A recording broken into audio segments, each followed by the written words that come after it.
Judged solely by his rugged appearance, this farmer's next move left every skeptic in stunned silence. The faint light of dawn painted the horizon in hues of gold as Samuel Carter climbed out of his well-worn truck in the private lot of the airport's hangar. The crunch of gravel beneath his boots merged with the crisp morning air, a blend of jet fuel and dew filling his lungs. Around him, the low whir of aircraft engines created an ambiance fitting for what Samuel hoped would be a turning point in his life. Adjusting the brim of his iconic hat, a staple of his decades-long toil in the fields, Samuel glanced down at his faded denim shirt and time-worn overalls, a testament to the back-breaking labor that had shaped his life and hardened his resolve. Samuel was accustomed to the judgment that came with his appearance. To many, the dirt under his fingernails and the sweat-stained brim of his hat spoke of someone who belonged in a barn, not an airport hangar filled with million-dollar jets. But this day was different. This was the culmination of relentless effort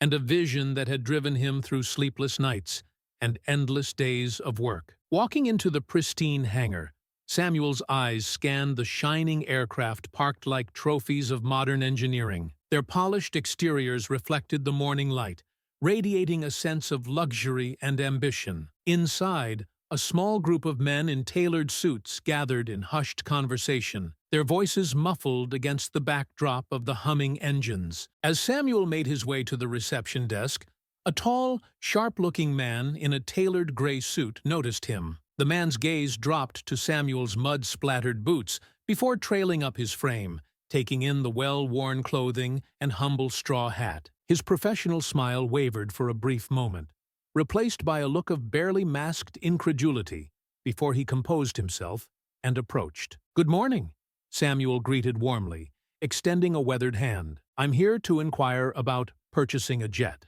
The man's brow arched slightly, his smile tightening into a polite facade. "You're here to buy a jet?" he repeated, his voice carrying the practiced neutrality of someone holding back a smirk. The slight pause in his sentence, however, betrayed his disbelief. Samuel recognized the subtle doubt instantly. It wasn't the first time he'd encountered it, and he doubted it would be the last. But he had come prepared, his determination unshaken. Samuel Carter's journey to this moment had been anything but conventional. Born and raised in a small rural town in Mississippi, he had spent his early years watching his parents fight to keep their farm afloat. From a young age, they instilled in him two invaluable lessons: never let circumstances dictate your potential, and always adapt to survive. By the time Samuel inherited the family farm in his 20s, he was already well versed in the struggles of agriculture. The land was vast, but the profits were meager, and Samuel found himself constantly on the brink of financial collapse. For years, he toiled endlessly, experimenting with every method he could think of to stay afloat. From selling produce at local markets to taking on odd jobs during harsh winters, Samuel worked tirelessly. Yet, despite his efforts, the odds remained stacked against him. That all began to change when Samuel decided to abandon the beaten path and carve out his own way forward. While his peers clung to traditional farming methods, Samuel dared to dream bigger. He realized that instead of relying on local markets, he could expand his reach by transporting his goods directly to cities across the country, eliminating the middleman. The road to success was anything but smooth. Banks doubted his vision, neighbors mocked his ambition, and setbacks were a constant. Yet Samuel persevered. His breakthrough came when he landed a contract with a major grocery chain in Dallas. Using every penny he had, Samuel invested in refrigerated trucks, hired workers, and began building what would soon become a farming empire. Over the next 10 years, he diversified his operation, adding dairy and meat to his offerings. By the time he reached his 50s, Samuel's farm was supplying fresh, high-quality food to over 10 states, earning him a reputation as a pioneer in modern agriculture. Now, at 57, Samuel was ready to take another leap forward. His new idea, direct air delivery, would revolutionize the way his produce reached customers. With a private jet, he could ensure faster transportation and unmatched freshness, setting his business apart from competitors. To Samuel, The jet wasn't a luxury. It was a tool, a key to unlocking the next phase of his vision. He knew, however, that stepping into a world dominated by suits and corporate elites would invite skepticism. But Samuel wasn't here to impress anyone with his appearance. His success was measured not in tailored suits, but in the lives he had touched, from his employees to the families enjoying the food his farm provided. Back in the hangar, the salesman's gaze once again flickered down to Samuel's boots, pausing on the dried mud caked along the edges. "And what kind of jet are you interested in?" the man asked, his tone courteous, but laced with thinly veiled doubt. Samuel's response was calm, accompanied by a small smile that hinted at years of overcoming obstacles. "Something reliable," he said evenly. "A jet that can carry fresh produce across the country without compromising quality." The salesman cleared his throat, clearly skeptical but maintaining his professionalism. His name tag read Elliot Blake, and everything about his immaculate appearance, from his polished shoes to his meticulously styled hair, exuded sophistication. Gesturing toward the showroom, where sleek jets gleamed under the overhead lights, Elliot spoke with a measured tone. "Well, Mr. Carter," he began, emphasizing the name with a hint of disbelief, "these aircraft are designed for a specific clientele. Are you certain this is the type of purchase you're looking to make?" Samuel's weathered face remained impassive, though his eyes betrayed a quiet resolve. "I've done my homework," he replied simply. Elliot's smile faltered for a moment before he motioned toward one of the jets parked nearby. "This is the Maverick 300, he said, his voice carrying a rehearsed confidence. "It's ideal for business use, seats 8 comfortably, and offers excellent cargo capacity. Starting price is $3.5 million. The figure hung in the air like a challenge, but Samuel didn't so much as blink. Instead, he nodded thoughtfully, stepping closer to the aircraft. Running his hand along its polished exterior, he examined it with the same meticulous attention he gave to every piece of machinery on his farm. "And how much weight can it handle?" Samuel asked, his voice steady and direct. Elliot hesitated, choosing his words carefully. "That depends," he said cautiously. "Most of our clients use it for executive travel and their luggage. Are you certain this is suitable for your needs?" Samuel turned to face him fully, his calm demeanor unwavering as he prepared to deliver the response that would silence all doubt. His voice steady but unyielding, Samuel responded, "I'm not transporting passengers. I'm moving produce. The weight specifications are crucial." Elliot blinked, momentarily caught off guard. "Produce?" he repeated, the word hanging in the air like an anomaly amidst the polished jets and corporate lingo. His eyes drifted down to Samuel's boots once more, and, for a fleeting moment, a flicker of disdain crossed his otherwise composed face. "Mr. Carter, this is a luxury aircraft," he said, his tone carrying the faintest edge of condescension. "It's not exactly a delivery truck." The words could have stung, but Samuel had faced far worse in his lifetime. He had encountered men like Elliot before, those who evaluated worth through the sheen of a watch or the cut of a suit. Such people couldn't fathom a farmer stepping into their realm with anything more than dirt-stained hands. But Samuel also knew something Elliot didn't. They never saw the full picture. "I'm well aware of what this is," Samuel said, his voice calm but resolute. "That's precisely why I'm here." Elliot's eyebrow arched slightly, but before he could respond, a second man approached. Dressed in a similarly tailored suit, his demeanor was notably more approachable. "Good morning," the newcomer greeted, extending a hand. "I'm Tom. Is there anything I can assist you with?" Samuel took the handshake firmly. "Samuel Carter," he introduced himself. "I'm interested in purchasing a jet for business transport. I'd like to know more about this model." Tom's eyes briefly flicked to Elliot, catching the tension in the air, but he chose to ignore it. "Of course, Mr. Carter," he replied, his tone professional but welcoming. "The Maverick 300 is an excellent option.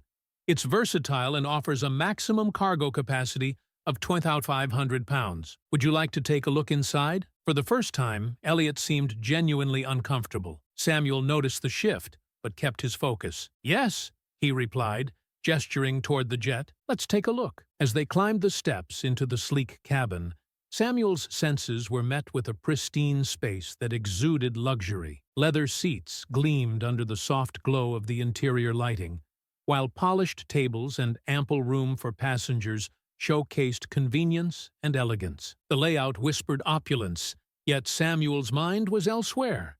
He wasn't imagining executives lounging in these chairs. He was envisioning crates of fresh produce stacked securely, reaching cities in record time. Tom walked Samuel through the features, detailing everything from the state-of-the-art navigation system to its impressive fuel efficiency. "It's a remarkable piece of engineering," Tom concluded. Samuel nodded thoughtfully, running his hand along the armrest of one of the chairs. "It certainly is," he said, his tone contemplative. His mind raced with the possibilities this jet could unlock: faster deliveries, fresher products, and a competitive edge unmatched in the industry. Elliot, meanwhile, lingered near the cabin door, his arms crossed. He no longer bothered to hide his skepticism. "You'd need some significant modifications," he said sharply. "Jets like this aren't typically used for hauling produce." Samuel turned to face him, his expression composed but piercing. "And yet," he replied, his voice steady, "they can be. Efficiency doesn't discriminate. It's about how you use the tools at your disposal." Tom cleared his throat, stepping in to ease the tension. "It's true," he said. "We've had clients customize jets for a variety of business applications. It's all about tailoring the aircraft to meet your needs, Mr. Carter." Samuel gave a small nod, appreciating Tom's professionalism, but he could see Elliot wasn't finished. "And what exactly is your operation, Mr. Carter?" Elliot asked, his words laced with thinly veiled condescension. "If you don't mind me asking." Samuel paused, considering his response. He could have dismissed the question outright, but instead, he chose to let his story speak for itself. "I own and operate Carter Farms," he began, his voice even. "We supply fresh produce, dairy, and meat to grocery chains across 10 states. My team includes over 50 employees, and last year, we generated $12.8 million in revenue." The cabin fell silent. Elliot's smirk faltered, replaced by a fleeting look of disbelief. "12 million," he repeated, as if the number itself defied logic. "That's correct," Samuel affirmed. "And we're growing.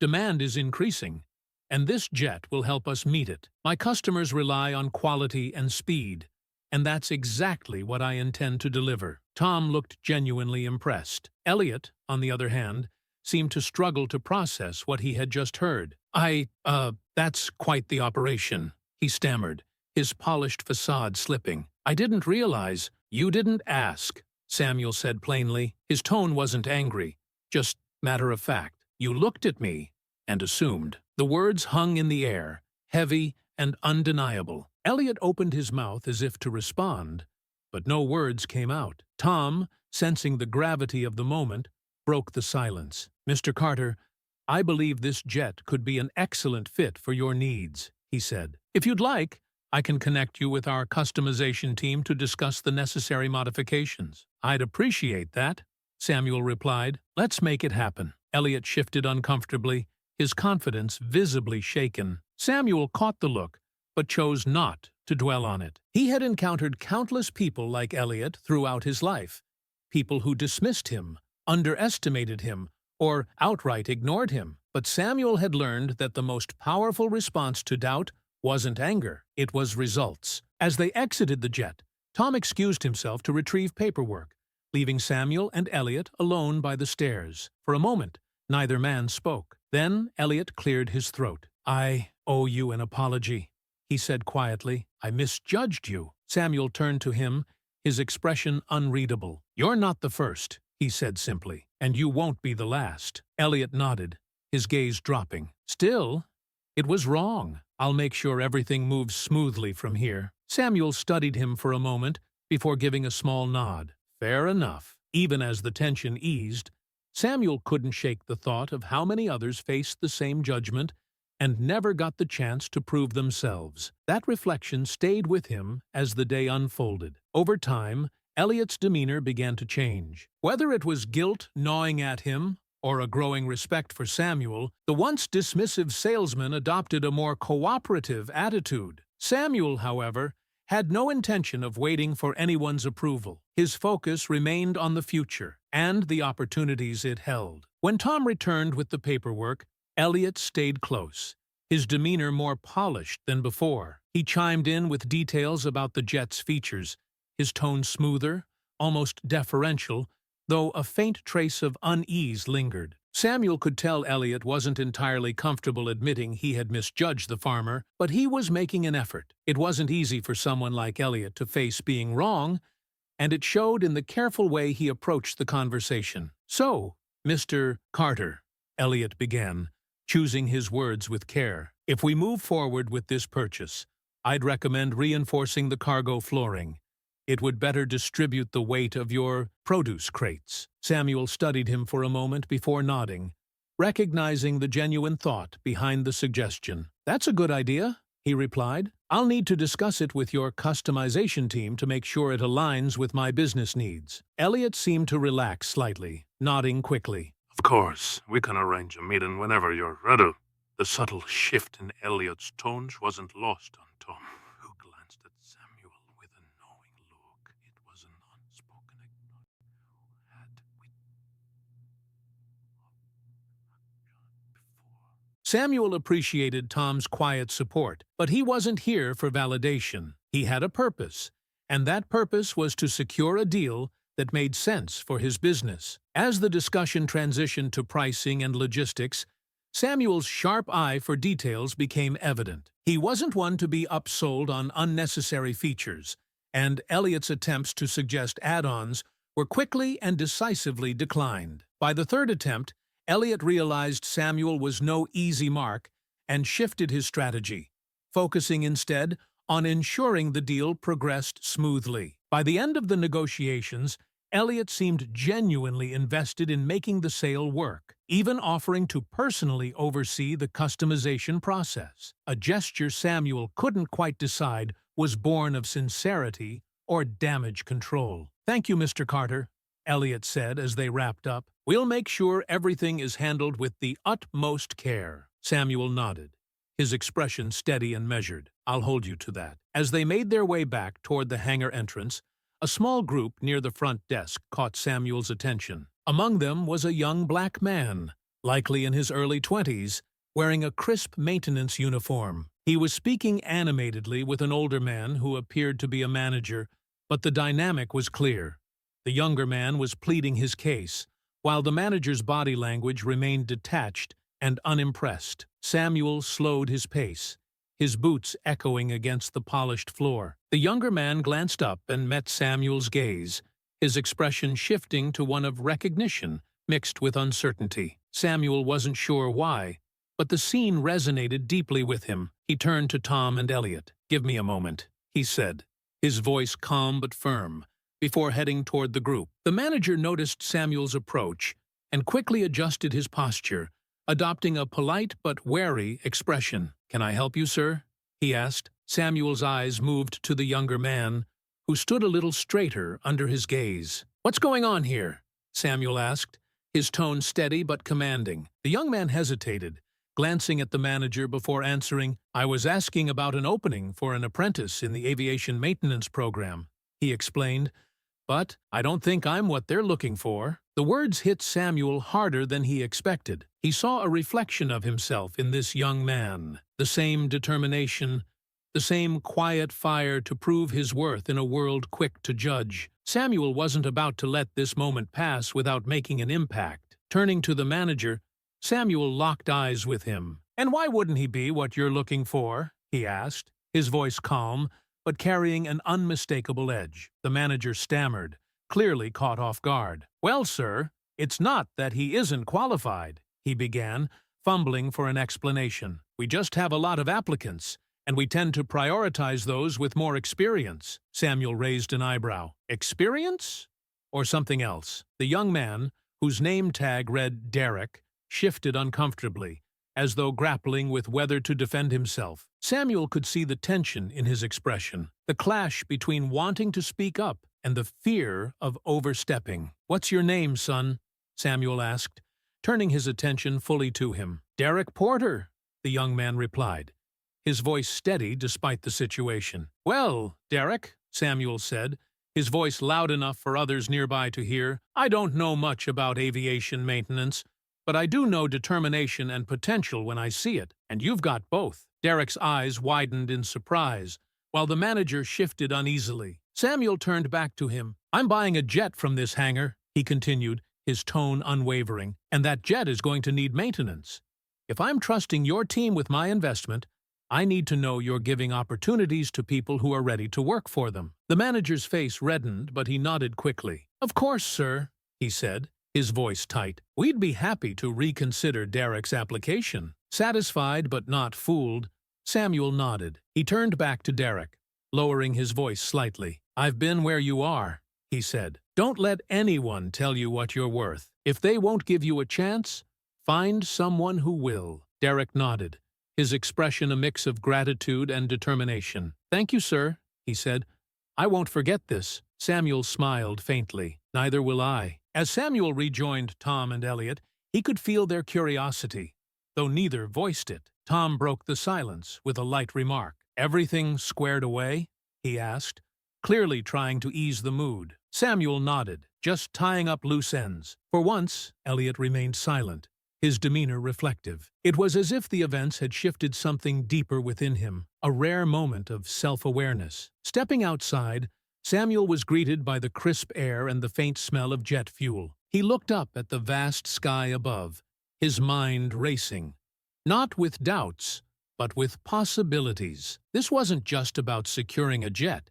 It was about creating a ripple effect. Whether it was giving Derek a chance or pushing past Elliot's biases, Samuel understood that every action could plant a seed for something greater. And for a farmer, there was no greater reward than watching those seeds grow. The sky stretched endlessly above as Samuel gazed upward, a quiet sense of accomplishment settling over him. The jet wasn't just a means to expand his business, it was a symbol, a testament to what could be achieved when you refused to let others dictate your potential. Yet for Samuel, the true triumph of the day wasn't signing the deal or securing the aircraft. It was something far deeper, the knowledge that he had made a meaningful difference in someone else's journey, just as others had once done for him. As he drove away from the airport, the hum of his truck blending with the soft rustle of the wind, Samuel reflected on the weight of the day. The jet was his now, but it wasn't the gleaming metal